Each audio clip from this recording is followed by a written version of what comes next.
প্রিয় শিক্ষার্থীরা, আজকের অনলাইন ক্লাসের শ্রেণী একাদশ দ্বাদশ বিশ্ব সমাজ বিজ্ঞান দ্বিতীয় পত্র, এখানে আজকের অধ্যায় তৃতীয় অধ্যায়ের এই প্রত্নতত্ত্বের ভিত্তিতে বাংলাদেশের সমাজ ও সভ্যতা, এই অধ্যায় থেকে আজকের আমাদের আলোচনার বিষয় বাংলাদেশের সভ্যতা বিকাশে সিন্ধু সভ্যতার অবদান। মূলত সভ্যতার উসালগ্নে পৃথিবীর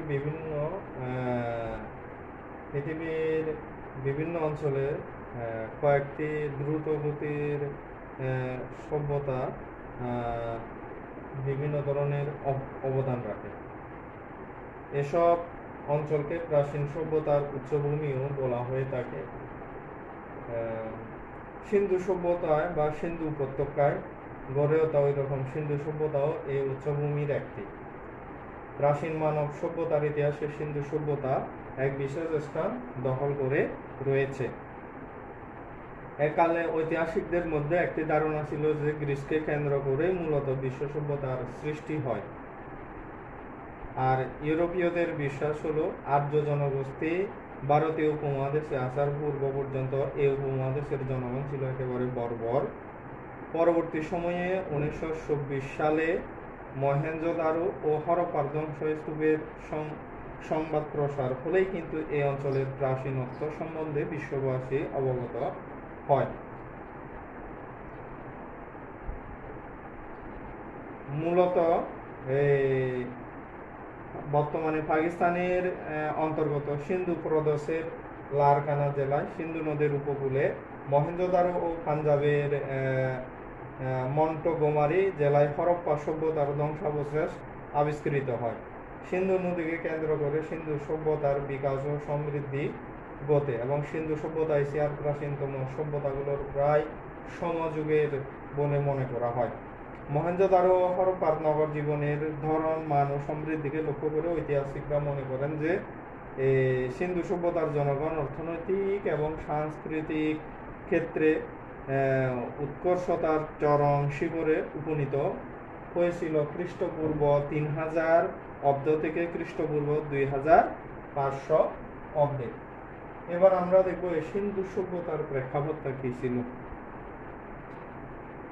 ফরাসি প্রত্নতাত্ত্বিক মিশন 1974 সালে পাকিস্তানের উত্তর পশ্চিম সীমান্তে বোলান নদীর তীরে অবস্থিত মেহেরগড়ে এক প্রাচীন সভ্যতার নিদর্শন আবিষ্কার করেন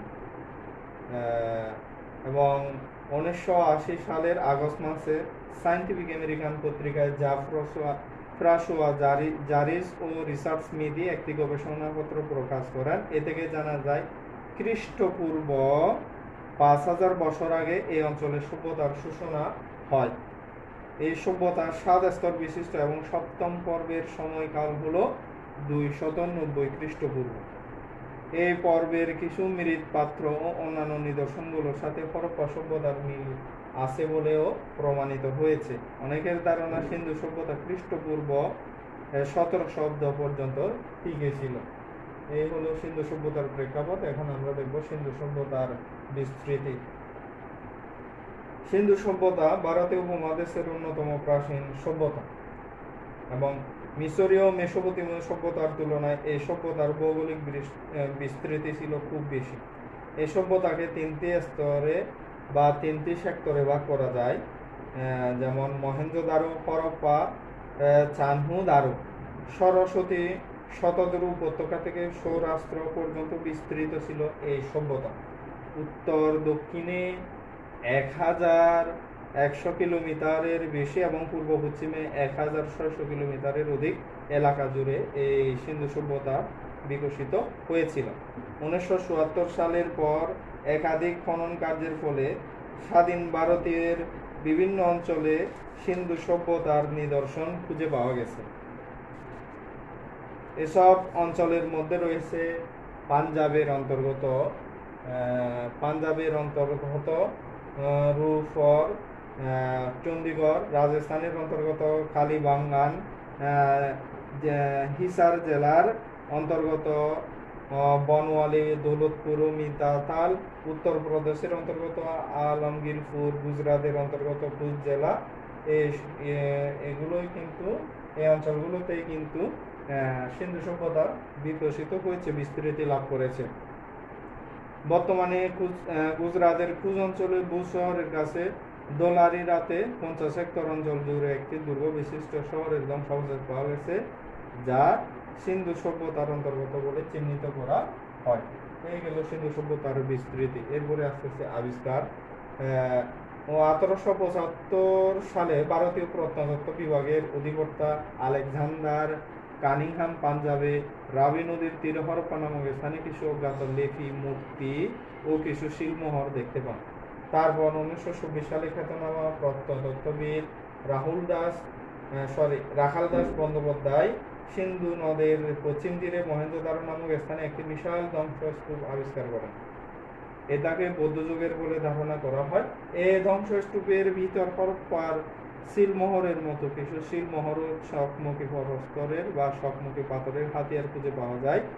প্রত্নতত্ত্ব বিভাগের তদানীন্তন অধিকর্তা স্যার জন মার্শালের তত্ত্বাবধানে মহেঞ্জোদারো হরপ্পায় খনন কার্য শুরু হয় এবং 1921 থেকে 34 সালে সিন্ধু বেলুচিস্তানে মেকে, কালীনাথ দীক্ষিত, এম হুইলার, ননী গোপাল মজুমদার প্রমুখের নেতৃত্বে বেশ কিছু খনন কার্য পরিচালিত হয়।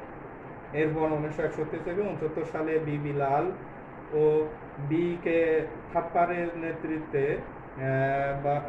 থাপ্পারের নেতৃত্বে খনন কার্য চালিয়ে রাজস্থানের কালীবঙ্গান প্রত্নস্থান আবিষ্কৃত হয়। এই হলো সিন্ধু সভ্যতার আবিষ্কার সমূহ।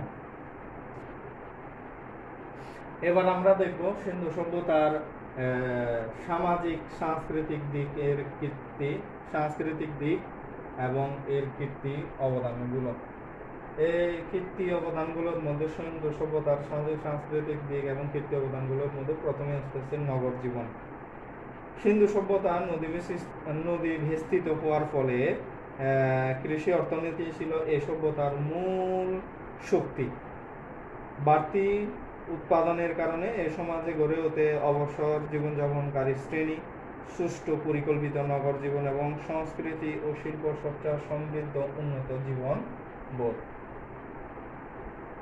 নগরের রাস্তাগুলো ছিল বেশ প্রশস্ত, অর্থাৎ 3 থেকে 10 মিটার পর্যন্ত বিস্তৃত, যা বেশ দূরের ব্যবধানে পরস্পরকে ছেদ করে আয়তাকার রূপ নিয়েছে। এছাড়া শত শত গলি রাস্তাও ছিল এই সিন্ধু সভ্যতার মধ্যে। রাস্তায় নিয়মিত ব্যবধানে ল্যাম্পপোস্টের ব্যবস্থাও ছিল।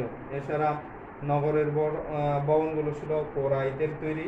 সিন্ধু সভ্যতায় স্বাস্থ্যকর নাগরিক পরিবেশ সৃষ্টি করতে প্রয়োজনীয় গোসলখানা, পয়ঃপ্রণালী, পৌরসভা, সুশৃঙ্খল প্রশাসন, উন্নত সাংস্কৃতিক প্রতিষ্ঠান, শক্তিশালী কেন্দ্রীয় সরকার, খাজনা আদায় প্রথা তথা নগর জীবনের প্রয়োজনীয় সুযোগ সুবিধা বিদ্যমান ছিল। বড় মাজারেও ছোট আকারের প্রাসাদ এবং আবাসিক ভবনগুলোর ধ্বংসাবশেষ থেকে সমাজে বিদ্যমান সামাজিক স্তর বিন্যাসের অস্তিত্ব সম্পর্কেও আমরা নিশ্চিত হতে পারি। ভবনগুলো উন্নত শিল্পমানের না হলেও কিন্তু আরামে বসবাসযোগ্য ছিল। প্রতিটি বাড়ি ছিল প্রশস্ত বারান্দা, জানালা। বাড়িগুলোতে কূপ, নর্দমা ও গোসলখানারও সমাবেশ ছিল। এখানকার সবচেয়ে আকর্ষণীয় নিদর্শন হচ্ছে 30 গুণ 30 মিটার আয়তকার একটি বৃহৎ স্নানাগার। আর স্নানাগারের পাশে কিন্তু 46 গুণ 23 মিটার আয়তকারের একটি শস্যাগারও ছিল। এছাড়া 24 বর্গ মিটার আয়তনের একটি ভবনের ধ্বংসাবশেষকে প্রত্নতত্ত্ববিদরা সভাকক্ষ বলেও চিহ্নিত করেছেন। এবং বর্তমান নাগরিক জীবনের সব উপকরণই কিন্তু এই সিন্ধু সভ্যতার মধ্যে আমরা দেখতে পাই। এই হলো নগর জীবন। এবং এখন আমরা দেখব বাড়িঘরের ধরন কেমন ছিল। সিন্ধু সভ্যতায় বাড়িগুলো একতলা এবং দোতলা ছিল। বেশিরভাগ বাড়ি কিন্তু শুকনো ইটের দ্বারা নির্মিত হয়েছিল। প্রত্যেক বাড়িতেই কিন্তু পানির ব্যবস্থা ছিল এবং বাড়িতে বৈঠকখানা, গোসলখানা ও স্যানিটারির ব্যবস্থাও দেখতে পাওয়া যায়। বাড়িগুলোতে প্রতিরক্ষার জন্য নিরাপদ আশ্রয়ের ব্যবস্থাও ছিল। এই হলো বাড়ির ধরন। এরপরে ভাষা ও লিপি। মহেঞ্জোদারোর ধ্বংসস্তূপে সিন্ধু সভ্যতার যুগে প্রচলিত লিপির কয়েকটি নমুনা আবিষ্কৃত হয়, তবে এগুলোর পাঠোদ্ধার করা যায়নি এবং প্রত্নতত্ত্ববিদদের মতে হরপ্পায় প্রায় 270 ধরনের অক্ষর বা প্রচলিত ছিল। গবেষকদের মতে সিন্ধু সভ্যতার প্রথম দিকে লেখার জন্য 360টি চিহ্ন ব্যবহার করা হতো। শেষে হরপ্পা যুগে খ্রিস্টপূর্ব 270 অব্দে চিহ্ন সংখ্যা কমে 20টিতে দাঁড়ায়। এখানে শিলমোহরগুলোর উপর ষাঁড়, ছাগল, বাঘ, হাতি প্রভৃতি জন্তুর প্রতিচ্ছবিও খোদিত রয়েছে। এ দেখে অনেকে মত প্রকাশ করেন যে হরপ্পায় প্রচলিত ভাষার সাথে দ্রাবিড় ভাষার কিছুটা সাদৃশ্য রয়েছে, আবার কেউ কেউ মনে করেন মুন্দা ভাষারও সাদৃশ্য রয়েছে। এস.আর. রাও নামের একজন ভারতীয় প্রত্নতত্ত্ববিদ 337টি শব্দ থেকে 30টি শব্দ বের করে দেখিয়েছেন যে সিন্ধুর অধিবাসীদের একটা বড় অংশ কিন্তু ইন্দো ইউরোপীয় ভাষাগোষ্ঠীর অন্তর্ভুক্ত ছিল। আর স্কটিশ ইতিহাসবিদ মাইকেল হান্টারের মতে মিশর, কৃত, সুমেরীয় হস্তলিপির সঙ্গে সিন্ধু উপত্যকার হস্তলিপির যথেষ্ট সাদৃশ্য দেখতে পাওয়া যায়। তবে এই লিপিগুলোর অর্থ যথাযথভাবে উদ্ধার করা সম্ভব হয়নি। যদি এগুলো উদ্ধার করা সম্ভব হতো তাহলে এগুলোর সম্পর্কে এই সকল অঞ্চলের মানুষগুলোর ভাষা সংস্কৃতি সম্পর্কে ভালো করে পূর্ণরূপে ধারণা পাওয়া যেত। আবার এই লিপিগুলো কোনো ক্ষেত্রে ডান থেকে বামে, আবার বাম থেকে ডানে লেখা হতো। খ্রিস্টপূর্ব 1500 অব্দের মধ্যে কিন্তু সিন্ধু সভ্যতার এই লিপিগুলো আক্ষরিক স্তর থেকে বর্ণমালায় রূপ লাভ করে। এই হলো সিন্ধু সভ্যতার ভাষা এবং লিপি। এরপরে আস্তে আস্তে সামাজিক শ্রেণী। বৈদিক যুগের মতো কিন্তু বর্ণপ্রথা এখানে সিন্ধু সভ্যতায় বর্ণপ্রথা চালু না থাকলেও সিন্ধু সভ্যতায় 4 ধরনের শ্রেণী দেখতে পাওয়া যায়। এগুলোর মধ্যে প্রথম শ্রেণীর অন্তর্ভুক্ত হলো শাসক, পুরোহিত, চিকিৎসক এবং জ্যোতিষী। দ্বিতীয় শ্রেণীতে ছিল যোদ্ধা, তৃতীয় শ্রেণীতে ব্যবসায়ী, শিল্পী ও কারিগর এবং চতুর্থ শ্রেণীতে ছিল কৃষক, জেলে, তাঁতি, মিস্ত্রি, গৃহকর্মী ইত্যাদি। তবে মর্তিমার হুইলারের মতে দুর্গের শাসকরা জমি আদায়কারী কৃষকদের ভূমিদাসে পরিণত করেছিল। এছাড়া গৃহদাসদের সমাজের নিচু তলায় অবস্থানরত আরেকটি শ্রেণী হিসেবেও চিহ্নিত করা হয়েছে। সিন্ধু সমাজে ধনী, মধ্যবিত্ত এবং দরিদ্র শ্রেণীর যে অস্তিত্ব ছিল তা সেখানকার ছোট, বড় ও ভিন্ন ভিন্ন ধরনের আবাসিক ভবন দেখেই কিন্তু অনুমান করা যায়। এই হলো সিন্ধু সভ্যতার সামাজিক শ্রেণী। এরপরে আসতেছে পোশাক পরিচ্ছদ। সিন্ধু সভ্যতায় আবিষ্কৃত মূর্তি দেখে নারী ও পুরুষের ব্যবহৃত পোশাক সম্পর্কে ধারণা পাওয়া যায় এবং এখানকার নারী ও পুরুষ উভয়ই সুন্দর ঝলমলে পোশাক ও অলঙ্কার ব্যবহার করত। হাতির দাঁত, সোনা রূপার অলঙ্কার সেখানে প্রচলিত ছিল। এছাড়া সেখানে কার্পাস ও পশম বস্ত্রের প্রচলন ছিল। মহিলাদের প্রসাধন সামগ্রী ব্যবহারের কথাও অনুমান করা যায়। এই হলো পোশাক পরিচ্ছদ। এরপরে আস্তে আস্তে অর্থনৈতিক জীবন। সিন্ধু সভ্যতায় নগর সংস্কৃতির বিকাশ ঘটলেও কিন্তু জনসংখ্যার অধিকাংশ কিন্তু বাস করত গ্রামে এবং সিন্ধু সভ্যতার অধিকাংশ জনগণ ছিল কৃষিজীবী। গ্রামে বাস করার কারণে এটা স্বাভাবিক ছিল যে কৃষিকাজের সাথে যুক্ত ছিল। এই সভ্যতার অর্থনৈতিক ছিল কৃষি ও ব্যবসা বাণিজ্যের উপর নির্ভরশীল। এই জনগোষ্ঠীরা গম, বার্লি, ধান, যব, কার্পাস, খেজুর ইত্যাদি উৎপাদন করত। এই সভ্যতায় অর্থনীতি কিছুটা ব্যবসা বাণিজ্যের উপরও নির্ভরশীল ছিল। সিন্ধু সভ্যতার ব্যবসায়িক শ্রেণী মিশর, মেসোপটেমিয়া, পারস্য, এশিয়ার সমগ্র অঞ্চল, চীন ইত্যাদির সঙ্গে ব্যবসায়িক সম্পর্ক গড়ে তুলেছিল। এ সময়ে ব্যবসা ও ভ্রমণের প্রধান মাধ্যম হিসেবে অগ্রগামী প্রযুক্তি ছিল গরুর গাড়ি এবং নৌকার ব্যবহার। সিন্ধু সভ্যতার লোথালে একটি পোতাশ্রয়ের সন্ধান পাওয়া যায় যার দৈর্ঘ্য হলো 710 ফুট এবং প্রস্থ 120 ফুট। এই সভ্যতা থেকে হাতির দাঁতের তৈরি জিনিস, মণিমুক্তা, ময়ূর ইত্যাদি কিন্তু রপ্তানি হতো। অন্যদিকে তামারূপা আমদানি করা হতো। শিল্পের ক্ষেত্রে তাঁত শিল্পের বিকাশ সিন্ধু সভ্যতার মধ্যে লক্ষ্য করা যায়। তামা এবং ব্রোঞ্জের সাহায্যে ধাতু শিল্পীরা বিভিন্ন অস্ত্র, হাতিয়ার এবং নিত্য প্রয়োজনীয় জিনিসপত্র, অলঙ্কার তৈরিতে পারদর্শী ছিল। লেনদেনের ক্ষেত্রে মুদ্রার প্রচলন না থাকলেও কিন্তু বিনিময় ব্যবস্থার প্রচলন ছিল এবং এই সভ্যতায় ওজন করার জন্য ওজন সামগ্রী ব্যবহার করা হতো। বাটখারার ব্যবহার ছিল দৈর্ঘ্য পরিমাপের জন্য স্কেলের মতো লাঠি ব্যবহার করা হতো। তাদের ওজন পদ্ধতি ছিল 16 ভিত্তিক, অর্থাৎ 8, 16, 32, 64 ইত্যাদি। এই গেল অর্থনৈতিক জীবন। এখন আমরা দেখব ধর্মবিশ্বাস। সিন্ধু সভ্যতার যুগের মানুষের ধর্মবিশ্বাস সম্বন্ধে তেমন কিছু নিশ্চিত হওয়া যায়নি, বা তেমন কিছু নিশ্চিতভাবে বলা সম্ভব নয়, কারণ এখানে কোন ধর্ম মন্দির বা উপাসনালয়, কোনো ধর্ম মন্দির বা উপাসনালয় খুঁজে পাওয়া যায়নি। তবে অনুমান করা সিন্ধুদের মধ্যে মাতৃপূজা খুব জনপ্রিয় ছিল। এছাড়া সিলমোহরে অঙ্কিত কিছু চিহ্ন থেকে বোঝা যায় সিন্ধু সমাজে পার্শ্ববর্তী শিবের পূজা প্রচলিত ছিল। তারা দেবদেবী হিসেবে বৃক্ষ, পাথর, সাপ এবং পশু পাখির উপাসনাও করত। বৃক্ষের মধ্যে পিপল বৃক্ষকে তারা পবিত্র বলে মনে করত। তাছাড়া পাথর, নদী, পশু, গাছ ও লিঙ্গ পূজার নজিরও সিন্ধু সভ্যতায় পাওয়া যায়। এরপরে আসতেছে রাজনৈতিক জীবন। সিন্ধু সভ্যতার রাজনৈতিক জীবন ও শাসন ব্যবস্থা সম্পর্কে তেমন কিছু জানা যায় না, কিন্তু উন্নত নগর পরিকল্পনা, পৌর জীবন, ওজন পদ্ধতি ইত্যাদি থেকে একটি কেন্দ্রীয় শাসক গোষ্ঠীর অস্তিত্বের প্রমাণ পাওয়া যায়। সিন্ধু সভ্যতায় আবিষ্কৃত শিলমোহর ও বাটখারা পর্যবেক্ষণ করে ধারণা করা হয় যে সে সময়ের প্রশাসনের অন্যতম গুরুত্বপূর্ণ কাজ ছিল ফসলের মাধ্যমে খাজনা আদায় করা। আর খাজনা আদায়ের জন্য শাসক গোষ্ঠী একটি সুশৃঙ্খল রাজস্ব ব্যবস্থা ও প্রশাসন গড়ে তুলেছিল। সিন্ধু সভ্যতার অন্যতম নগর কালীবাঙ্গানে দুর্গের অস্তিত্ব ছিল এবং প্রতিটি নগরের প্রতিরক্ষার আয়োজন হিসেবে সারিবদ্ধ দুর্গ বিদ্যমান ছিল। এবং সিন্ধু সভ্যতার দুর্গগুলোর অস্তিত্ব থেকে অনুমান করা যায় সিন্ধু সমাজের লোকজন নিরবিচ্ছিন্ন শান্তিতে বসবাস করত না। ঐতিহাসিকদের মধ্যে ধর্মীয় এবং রাজনৈতিক নেতা হিসেবে পুরোহিত রাজাই কিন্তু ছিলেন সিন্ধু সভ্যতার প্রশাসনের একেবারে শীর্ষের মধ্যে। এবং ব্রিটিশ প্রত্নতত্ত্ববিদ স্টুয়ার্ট ফিক্টের মতে সিন্ধু সভ্যতা বা সিন্ধু উপত্যকা মহেঞ্জোদারো হরপ্পা রাজধানীর অধীনে শাসিত হতো। কারণ এই অনুমানের পিছনে তার যুক্তি হচ্ছে এই মহেঞ্জোদারো এবং হরপ্পা নগর দুটি সব দিক থেকেই মোটামুটি একই দাসের ছিল। এই হলো রাজনৈতিক জীবন। এরপরে আসতেছে শিল্পকলা।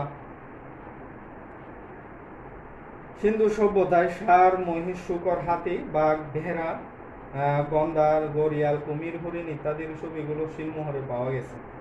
তাছাড়া সুরম্য কারুকার্য খচিত অট্টালিকা, সুন্দর ডিজাইনের মৃৎপাত্র, হাতির দাঁতের দ্রব্য সামগ্রী, স্বর্ণ, রৌপ্য, তামা, ঝিনুকের অলঙ্কার ইত্যাদি পাওয়া থেকে ইত্যাদি এই সকল অলঙ্কার পাওয়ার ক্ষেত্রে যে প্রমাণিত হয় যে সিন্ধু সভ্যতা শিল্পকলা এবং কারুকার্যে বেশ সমৃদ্ধি অর্জন করেছিল। এই সময়ে গৃহস্থালির ব্যবহারের জন্য সাধারণত মাটির দ্রব্যই প্রচলিত ছিল। অসংখ্য মাটির পাত্র, পোড়ামাটির খেলনা, কুমোরের চাক, শত শত চেয়ার, এমনকি পাশা খেলার গতিও পাওয়া গেছে এই সিন্ধু সভ্যতায়। স্টাম্প সিল ছিল মহেঞ্জোদারো হরপ্পা দুটির অঙ্কন ও চিত্রশিল্পের প্রধান মাধ্যম এবং সবচেয়ে সাধারণ প্রত্নতাত্ত্বিক আবিষ্কার। মহেঞ্জোদারোতে 2500 শিলমোহর পাওয়া গেছে, যার অধিকাংশই প্রচুর সুবিসম্বলিত। সিন্ধু সভ্যতার শিল্পীরা বড় আকারের ভাস্কর্য নির্মাণেও কিন্তু আগ্রহী ছিল না। হরপ্পায় প্রাপ্ত ব্রোঞ্জের কয়েকটি পশুমূর্তি, মহিষ, হাতি, গন্ডার ইত্যাদি মূর্তিগুলো এই সভ্যতার ভাস্কর্যের উৎকর্ষের প্রমাণ পাওয়া যায়। এরপরে আস্তে আস্তে ব্যবহারিক প্রযুক্তি। তাদের দৈনন্দিন ব্যবহার্য সামগ্রীর মধ্যে সুস, কাঁচি, চাকু, আয়না, চিরুনি ইত্যাদি পাওয়া গেছে। সিন্ধু যুগে লোহের ব্যবহারের প্রচলন ছিল না। তখনকার মানুষ যুদ্ধে ব্যবহারের জন্য ব্রোঞ্জ নির্মিত কুঠার, ছুরি, তীর, ধনুক, শিঙ্গা, তরবারি, ঢাল, বর্ষা ইত্যাদি হাতিয়ার ব্যবহার করত। এই হলো তাদের ব্যবহারিক প্রযুক্তিগুলো। এরপরে আস্তে আস্তে সিন্ধু সভ্যতার প্রসার এবং প্রভাব। সিন্ধু সভ্যতার ধ্বংসাবশেষ আবিষ্কারের ফলে প্রাচীন আর্য সভ্যতার পূর্বেও যে ভারতীয় উপমহাদেশে নগর সভ্যতার বিকাশ ঘটেছিল তার প্রমাণ মেলে। তবে ব্রোঞ্জ যুগের সভ্যতা হওয়ায় এর খুব বেশি বিকাশ ঘটেনি। সিন্ধু সভ্যতা কেবল মহেঞ্জোদারো হরপ্পার মধ্যে সীমাবদ্ধ ছিল না। তা সিন্ধুর অন্যান্য অঞ্চল যেমন হায়দ্রাবাদ থেকে জ্যাকিবাদ পর্যন্ত বিস্তৃতি লাভ করে। এছাড়া পশ্চিম ভারত সহ বেলুচিস্তানের উত্তর ও পশ্চিম এলাকা জুড়ে এ সভ্যতার প্রসার এবং প্রভাব ঘটেছিল। উত্তরপ্রদেশ, বিহার, পাটনা ইত্যাদি অঞ্চলে প্রাপ্ত পুঁথির মালা ও চিত্র পদ্ধতির ধ্বংসাবশেষ থেকে মনে হয় সিন্ধু সভ্যতার প্রভাব ছিল ব্যাপক অঞ্চল জুড়ে। এই সিন্ধু সভ্যতার মানুষ তথা দ্রাবিড়দের সামাজিক প্রথা ও ধ্যান ধারণা আর্যরা অনুকরণ করেছিল। এমনকি হিন্দু ধর্মের মৌলিক ধারণার কিছু অংশ কিন্তু এই সিন্ধু সভ্যতা থেকে গৃহীত বলে অনুমান করা হয়। ভারতীয় শিল্প, সাহিত্য, সংস্কৃতি ইত্যাদিতে এই সভ্যতার প্রভাব অনস্বীকার্য। এই হলো সিন্ধু সভ্যতার প্রসার এবং প্রভাব। এখন আমরা দেখব সিন্ধু সভ্যতার বিলুপ্তি নিয়ে। বলা হয় সভ্যতা গড়তে অনেক সময় লাগলেও কিন্তু পতনে অধিক সময় লাগে না। সিন্ধু সভ্যতার পতনের সুনির্দিষ্ট কারণ এখনো অস্পষ্ট, কারণ এ সময়ের কোনো দলিল দস্তাবেজ পাওয়া যায়নি। তবে বিভিন্ন পণ্ডিতরা সিন্ধু সভ্যতার পতনের বেশ কতগুলো সম্ভাব্য কারণ উল্লেখ করেছেন। এগুলোর মধ্যে হলো এক, মহামারী, বন্যা, প্লাবন ও ভূমিকম্প। প্রত্নতাত্ত্বিকগণ মোটামুটি নিশ্চিত হয়েছেন যে খ্রিস্টপূর্ব 2750 অব্দে সংঘটিত প্রলয়ঙ্করী বন্যায় কিন্তু সিন্ধু সভ্যতার পতন ঘটেছে। দুই, বহিঃশত্রুর আক্রমণ, আর্যদের আক্রমণ, অভ্যন্তরীণ সংকট, মাটির উর্বরতা হ্রাস ও অবক্ষয়, আবহাওয়া জলবায়ুর পরিবর্তন, গড় বৃষ্টিপাতের পরিমাণ কমে যাওয়া, বন উজাড় ও মরুকরণ। 7 হলো ভৌগোলিক আকার আকৃতির পরিবর্তন। মূলত এইগুলোর কারণে সিন্ধু সভ্যতা বিলুপ্ত হয়েছে বলে বিভিন্ন প্রত্নতাত্ত্বিকগণ মনে করেন। এই হলো সিন্ধু সভ্যতার বিলুপ্তি। তাহলে আজকের ক্লাসে আমরা দেখলাম সিন্ধু সভ্যতার অবদানের, সিন্ধু সভ্যতা বিকাশে বাংলাদেশের সভ্যতা বিকাশে সিন্ধু সভ্যতার অবদান। এগুলোর মধ্যে সিন্ধু সভ্যতার প্রেক্ষাপট, সিন্ধু সভ্যতার বিস্তৃতি আবিষ্কার, সিন্ধু সভ্যতার সামাজিক সাংস্কৃতিক দিকের কীর্তি অবদানগুলো আমরা দেখলাম। সিন্ধু সভ্যতার প্রসার এবং প্রভাব, সিন্ধু সভ্যতার বিলুপ্তি। এখান থেকে তোমাদেরকে অবশ্যই ভালো করে সিন্ধু সভ্যতার সামাজিক সাংস্কৃতিক দিক এ দিকের কীর্তি অবদান, নগর জীবন, বাড়িঘরের ধরন, ভাষা, লিপি, সামাজিক শ্রেণী, পোশাক পরিচ্ছদ, অর্থনৈতিক জীবন, ধর্ম বিশ্বাস, নগর জীবন, অর্থনৈতিক জীবন, ধর্ম বিশ্বাস, রাজনৈতিক জীবন, শিল্পকলা, এই পয়েন্টগুলো কিন্তু অবশ্যই ভালো করে পড়তে হবে। এরপরে সিন্ধু সভ্যতার বিলুপ্তির কারণগুলো কি কি এটাও ভালো করে পড়তে হবে, এবং এগুলো পড়ে নিলে কিন্তু তোমরা এই অধ্যায় থেকে পরীক্ষার জন্য মোটামুটি যা আশা করো এগুলো ভালো করেই পাবে। এবং এখানে এমনও প্রশ্ন বিগত সালগুলোতে হয়েছে, দেখা যায় যে সিন্ধু সভ্যতার ধর্মীয় বিশ্বাস ব্যাখ্যা করো, বিশ্লেষণ করে এরকম, বা নগর জীবন ব্যাখ্যা করে বিশ্লেষণ করে এরকম করে হতে পারে, বা সিন্ধু সভ্যতার সামাজিক সাংস্কৃতিক কীর্তি অবদানগুলো ব্যাখ্যা করে বিশ্লেষণ করো এরকম হতে পারে, বা সিন্ধু সভ্যতার বিলুপ্ত কারণগুলো ব্যাখ্যা করে বিশ্লেষণ করো হতে পারে। তাহলে এই যে প্রশ্নের ধরন কেমন হতে পারে আমি প্যাটার্নটা বলে দিলাম। এটার আলোকে তোমরা এই ক্লাসটা দেখে এটার আলোকে তোমরা এই বিষয়গুলো অবশ্যই পরীক্ষার জন্য ভালো করে পড়বে। তাহলে আজকে এই পর্যন্ত।